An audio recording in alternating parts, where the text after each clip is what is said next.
আর বললো না, বিকেলবেলা একটু শুয়েছিলাম আর আমার ভাইপো ফোন করেছে, বলছে পিসি বাড়ি আছিস? আমি বললাম হ্যাঁ আছি তো বাড়িতে। বললাম আমি তোদের বাড়িতে যাচ্ছি, আমি অনেক শাড়ি তুলেছি, শাড়ি প্রায় বিক্রি হয়ে গেছে, কিছু শাড়ি আছে আমি তোকে দেখাবো। আমি বললাম হ্যাঁ আয়, আমি দেখবো।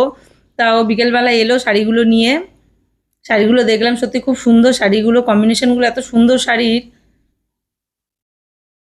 আর এই প্যান্টটা আমার পছন্দ হয়েছে, আমি নিয়ে নিয়েছি। আর এদিকে দেখো এগুলো বিছানার চাদর, বিছানার চাদরও অনেক তুলেছিল বলে বিক্রি হয়ে গেছে, দুটোই পড়ে আছে। তো অনেক শাড়ি আমি দেখলাম, তার মধ্যে আমি একটা শাড়ি নিয়েছি আর একটা প্যান্ট নিয়েছি। আর ওদিকে আমার ভাইজি, ওর ভাইপোর সাথে আসার কথা ছিল, লেট হয়ে গেছে।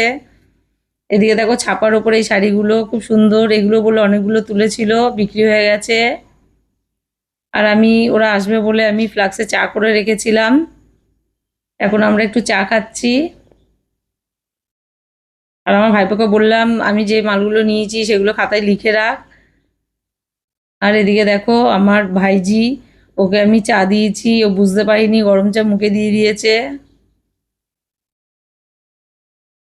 দেখো চাটা ঠান্ডা করে তারপরও চাটা খাচ্ছে। আর এদিকে আমার ভাইপো দেখো না হাঁপিয়ে গেছে।